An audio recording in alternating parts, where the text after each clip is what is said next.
सूक्ष्म जो हमारा मन का स्वभाव है, धर्म है, हाँ, उसको हम ऐसा ही नहीं देख सकते हैं।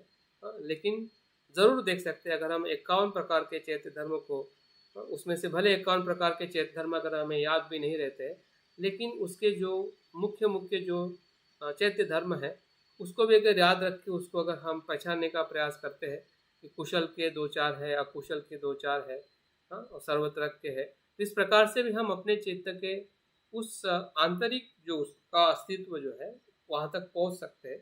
और किस प्रकार से हमारा कुशल मन या कुशल कर्म कैसे हम करते हैं, किस प्रकार से हमारा अकुशल मन और अकुशल कर्म कैसे घटित होते हैं, इसकी जो सच्ची जो परीक्षा जो है वो चैतसिक और चैत्य धर्म में छुपी हुई है। और इसलिए ये जो शिक्षा जब बुद्ध अपनी माता को देवलोक में देते हैं, हाँ, और वहाँ के सभी देवलोक के सभी लोग और उनकी माता भी श्रोतापन्न को प्राप्त होती है। हाँ, तो ये बहुत ही महत्वपूर्ण शिक्षा है। जिस शिक्षा को बनते जो कहते हैं कि श्रोतापन्न प्राप्त करना हमारा उद्देश्य है, तो उसी को ही आगे ले जाने के लिए या उसके भीतर प्रवेश करने के लिए ये जो 51 प्रकार के चैत्य धर्म है जिसमें हम अपने मन को समझ सकते हैं, हमारे लिए बहुत ही अच्छी उपलब्धि है कि अब हमें बनते के माध्यम से हमें ये अभिधम्म का अभ्यास करने का मौका मिला। तो बड़े जो उपक्लेश जो है उसमें 8 प्रकार के उपक्लेश है। थोड़ा 10 मिनट थोड़ा हम एक्स्ट्रा लेंगे, लेकिन आज हम समाप्त करने वाले हैं, इसलिए चिंता ना करें, तो थोड़ा ही पाठ रहा है। तो 8 प्रकार के बड़े उपक्लेश क्या है मैं पढ़ के बताता हूँ। पहला जो है स्तयान, आधा स आधा त, उसको या और न, उसको स्तयान कहा गया है। स्तैन मिद आपने सुना होगा, इसमें स्तीन मिद जो है वही स्तैन यहाँ पे शब्द आया है। स्तीन मिद आपने 5 निवरण में शब्द को सुना होगा। उसका अर्थ जो है शारीरिक सुस्तता। क्या वो उसे रिपीट कर सकते हैं? आधा स आधा त और उसको आधा स आधा त और या और न, स्तयान, स्तयान उसको कहते हैं। स्तीन मिद जो है ना, स्तीन जो है वही स्तयान के शब्द से उसी का ही ये शब्द है। और उसका अर्थ जो है वो है शारीरिक सुस्तता, जिसे हम आलस कहते हैं, या उसको हम खिन्नता कहते हैं, और उदासीनता, मतलब शारीरिक और मानसिक जो खिन्नता है, सुस्तता है, जड़ता है या आलस है, इस शब्द के साथ में जुड़ी हुई है। तो ये जो उपक्लेश जो है हम अक्सर अपने ध्यान में या हमारे आध्यात्मिक जीवन में हम अक्सर उसको पहचानते हैं कि जब हमें ध्यान करने में रुचि नहीं होती है, अभ्यास करने में रुचि नहीं होती है, शिविर में जाने में रुचि नहीं होती है, तो हमने इस उपक्लेश को पहचानना चाहिए कि ये एक उपक्लेश मुझ पर हावी हो रहा है, तो इस पर मैंने कैसे कार्य करना है। दूसरा जो उपक्लेश जो है वो है औदत्य। औ औषध का औ, बाद में द, फिर आधा त और य, औदत्य। ये भी औदत्य और कुछ जो है जो निवरण में आया है उसी के शब्द है यहाँ पे। उसका जो अर्थ जो है अस्थिरता और विचलितता, जो मन की जो अस्थिर, जो हमें अस्थिर मन होता है ध्यान में, या हमें तो हमें पता चलना चाहिए कि ये उपक्लेश है। विचलित मन का होना या विचलितता जो हमें दिखाई देती है वो चैत्य धर्म है, उससे हमें घबराना नहीं है। जो हमें है, जिससे हमारा अस्तित्व बना है, उसी से घबराओगे तो फिर उस पर हम कैसे कार्य करेंगे। तो उसे हमें पहचानना है कि ये मेरे चित्त का धर्म है, मुझे उसको घबराना नहीं है, बल्कि उसको मुझे पहचानना है और उसको उसके स्वभाव में देखना है कि वो आता भी है और जाता भी है। वो आता ही है जाने के लिए, लेकिन हम घबराने के कारण उसका स्वरूप जो है वो राक्षस के जैसा बड़ा हो जाता है, क्योंकि आपने उसको गलत तरीके से पकड़ा है। तो कोई भी उपक्लेश हो, कितना भी अकुशल हो, उसको देखने का जो तरीका जो है वो एक समान है, जिसे हम जागृति कहते हैं, या उसके अनित्य स्वभाव को उसको महसूस करना है कि जैसा वो उत्पन्न होता है वैसा ही उसका लय होता है, क्योंकि उसके पीछे जो प्रत्यय जो है वो निरंतर बदलते रहते हैं, एक समान नहीं होते हैं। तीसरा जो है अश्राद्ध, मतलब श्रद्धा का अभाव। जैसे हमने कुशल में देखा, पहला जो कुशल चित्त धर्म जो था वो श्रद्धा था, यहाँ पे अश्रद्धा है। मतलब श्रद्धा का अभाव। पूरी तरह से श्रद्धा का अभाव होना। हमें तो श्रद्धा का अभाव नहीं है, लेकिन जब हम लोगों में देखते हैं तो हमें समझ में आ जाता है कि ये किस उपक्लेश से ये ग्रस्त है। चौथा जो है वो है कौशिद्य।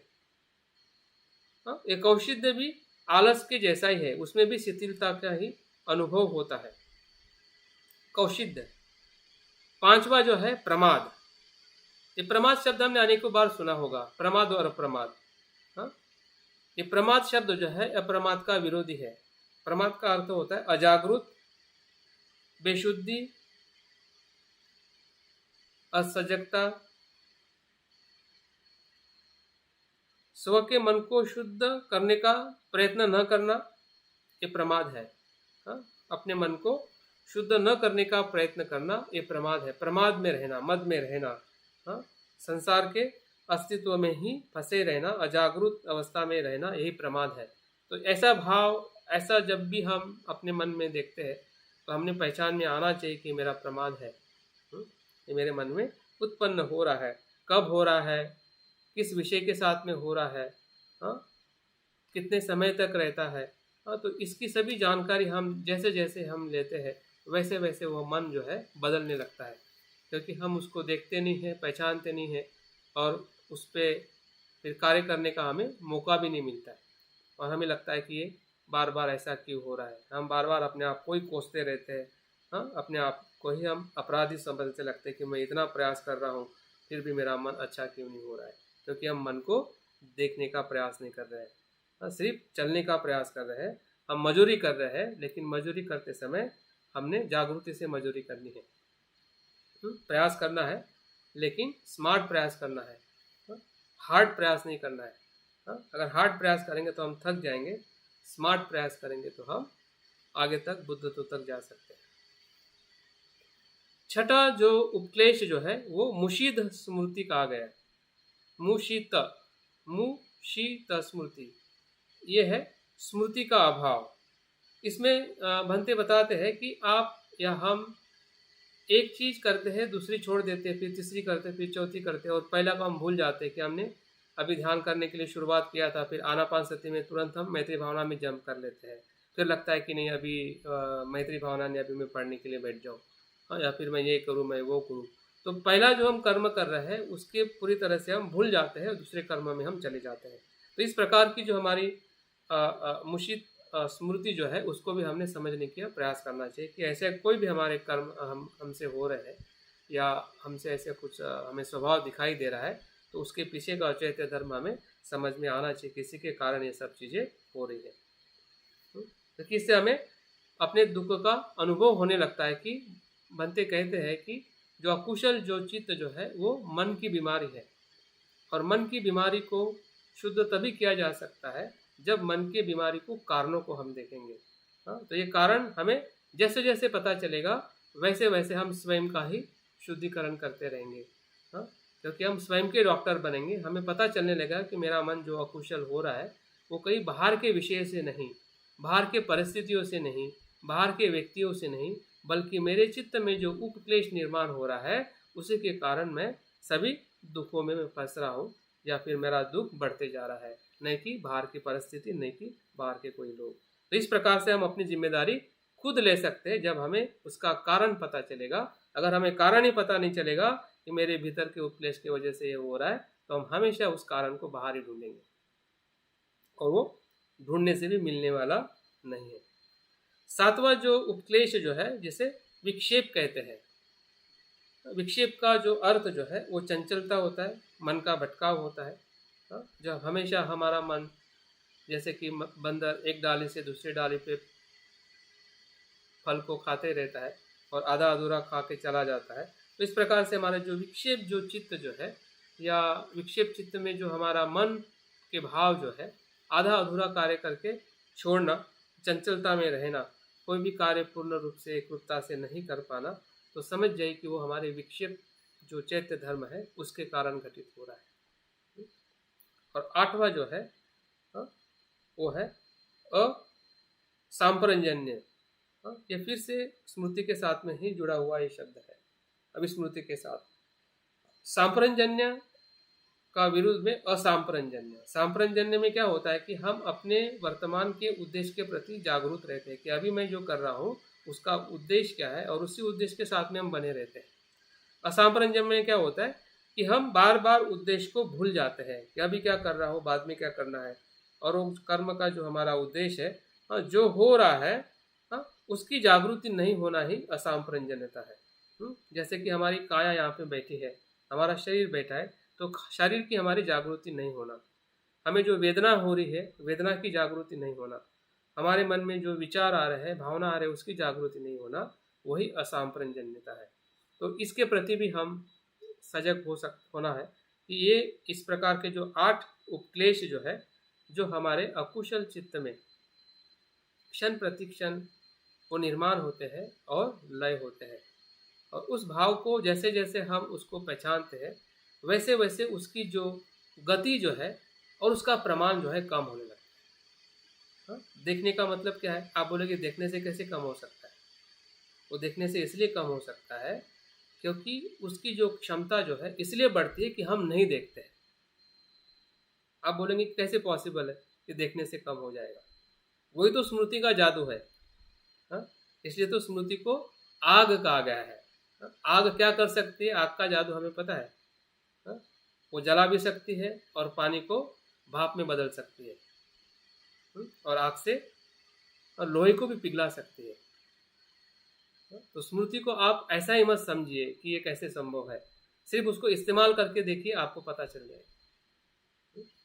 जितनी भी अकुशलता जो हमारे मन में मूल क्लेश में हो या उपक्लेश में जो उत्पन्न हो रही है, भले वो नंबर में 26 है, हाँ, फिर भी हमें उसकी चिंता करने की ज़रूरत नहीं है, क्योंकि उसके ऊपर जो उपाय जो है एक ही है, जिसे हम कहते हैं कि जागृति से उसको देखना कि वो आ रही है और जा रही है।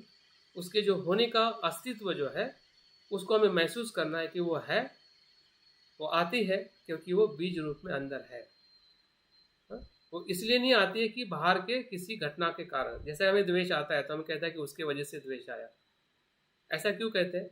क्योंकि हमें इसकी जागृति नहीं है कि द्वेष भीतर है, इसलिए वो घटना बनी, इसलिए मुझे द्वेष आ रहा है, और इसलिए हम सत्य को समझ नहीं पाते, जिससे हम पहला आर्य सत्य कहते हैं कि दुख है तो दुख का कारण हमारे ही भीतर है, न कि उस परिस्थिति, ना उस व्यक्ति में, ना उस घटना में है, बल्कि हमारे भीतर में जो अकुशल, जो नासमझ है, राग द्वेष मोह है, या उससे निर्माण होने वाला जो उपक्लेश जो है, उसके कारण उस घटनाओं को वो गलत तरीके से इंटरप्रेट कर रहा है, और उसी इंटरप्रिटेशन के कारण हम अपने दुख को कम नहीं करते, बढ़ाते रहते, इतना बढ़ जाता है कि फिर हम उस संसार में बार बार हमें दुख और बार बार जन्म के सिवा हमें कुछ नहीं मिलता है।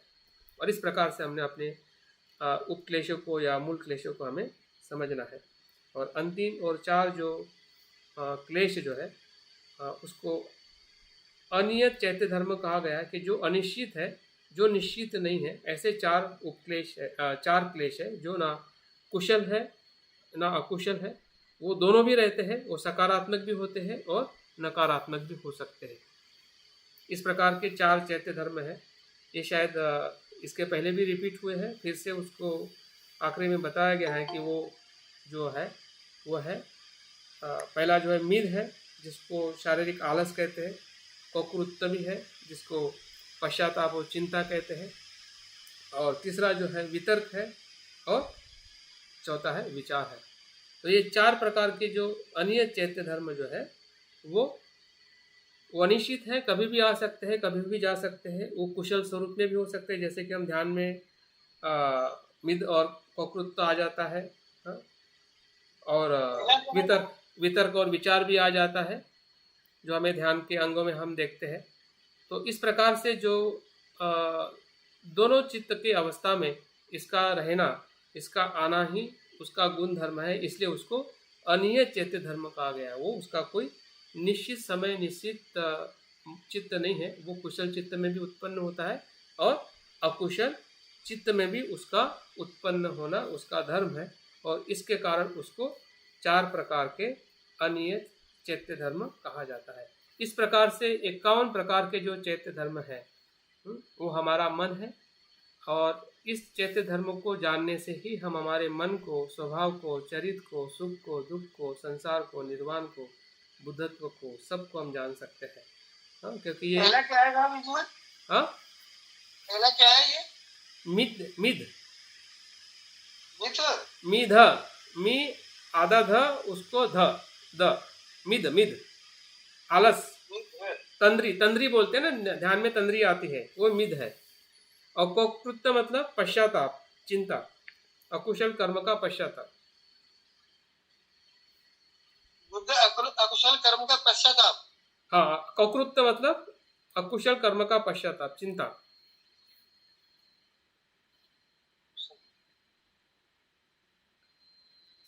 तो इस प्रकार से बुद्ध का जो धम्म जो है महासागर के समान है। बुद्ध का मन हमारा मन है, बनते अंतिमता ये बताते हैं। और यही मन जो है, जो 51 प्रकार के जो चैत्य धर्म है, कुशल और अकुशल, वही बुद्ध के 5 प्रज्ञा में परिवर्तित होते हैं। इसी का ही रूपांतरण सच्चा धर्मांतरण है, ऐसा बनते बताते हैं।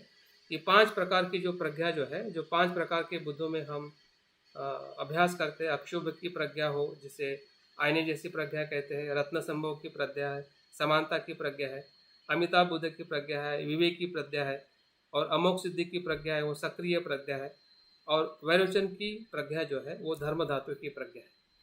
तो ये 5 प्रकार की जो प्रज्ञा जो है, जो 5 बुद्ध मंडल में परिवर्तित होती है, वो यही 51 प्रकार के जो चैत्य है धर्म जो है, या कुशल और अकुशल चित्त का पूरा विश्लेषण जो है, वो हमें बुद्ध मन में ले जाने के लिए मदद करता है। तो एक प्रकार से हमारा बुद्धत्व जो है, या बुद्धत्व का जो प्रवास है, मार्ग है, वो हमारे ही चित्त से गुजरता है, जिसे हम सर्वत्र चैत्य धर्म से लेकर जो अन्य चैत्य धर्म तक जो उसका 6 विभागों में जो विभाजन किया गया है, वो हमारे ही चित्त का विश्लेषण है, हमारे चित्त का ही विभिन्न जो उसके पहलू है, उसको हमें समझना है, और इसको समझना ही अपने आप को समझना है, हमारे संसार को और निर्वाण को समझना है, या अप्रबुद्ध चित्त को और प्रबुद्ध चित्त को हमें समझना है। तो इस प्रकार से हम अपने इस विषय को हम यहाँ पे समाप्त करते हैं, और बहुत सारी शुभकामनाएं जो इस शिविर में जा रहे हैं और इस विशेष अभ्यास क्रम में जुड़े हुए हैं। तो निश्चित ये विषय हम सबके लिए बहुत ही उपयोगी है, जिसका हम लाभ लेके अपने आध्यात्मिक जीवन को और प्रगति पथ पे हम ले जाएंगे। बहुत बहुत धन्यवाद। 15 मिनट ज़्यादा लेने के लिए मैं माफ़ी चाहूँगा, लेकिन जो बातें की है ये हमारे लिए उपयोगी है। साधुवाद। जय हिंद। बहुत बहुत आभार। अनुमोदन आपका।